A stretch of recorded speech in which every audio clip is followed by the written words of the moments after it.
কালি যোৱা ৰাতি গোটেই হাতী কমেও 150-200 হাতী সোমাই গোটেই আলু প্ৰায় 3.5 লাখমান টকা আলু নষ্ট কৰিলে আৰু লগত সৰিয়হ প্ৰায় 5 বিঘাৰ ওপৰত লোকচান কৰিছে আৰু আছে বাৰু হ'লেও এতিয়া সদ্য 5 বিঘামান লোকচান কৰিছে। এই ফাৰ্ম এখন ফাৰ্ম আছিলে কবিৰ পৰা ধৰি শাক চব বস্তুৱে পায় তাতে গোটেই অনিষ্ট কৰিছে। প্ৰায় 150-200 ওচৰা-ওচৰি হাতী আহিছে। আমি ট্ৰেক্টৰ আনিও মানে তেওঁলোকক হটাব পৰা নাছিলোঁ মানে তেওঁ বন বিভাগ লগত থাকোঁতেও মানে একো তেওঁলোকক মানে হেৰি কৰিব পৰা নাই।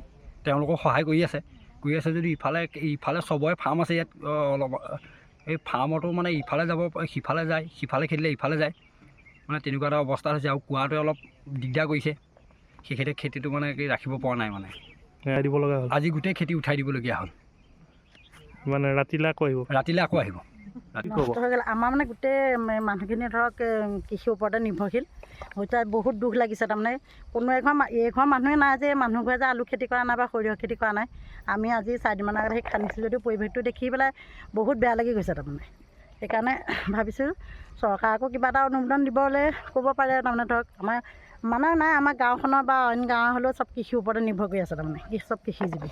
এতিয়া আলু আৰু সৰিয়হ শাক পাচলি কবি তেনেকৈ বহুতখিনি লোকচান হৈ গৈছে তাৰমানে। এইটো বেয়া লগা পৰিৱেশ মানে। কালিও আমি মাইকী মানুহ আহিব নহয় ৰাতি ধৰক হেৰিকৈ আছোঁ মতা মানুহকে যেতিয়া সংঘ এটা হৈ গৈছে তাৰমানে তেনেকুৱা এটা পৰিৱেশ হৈ গৈছেগৈ।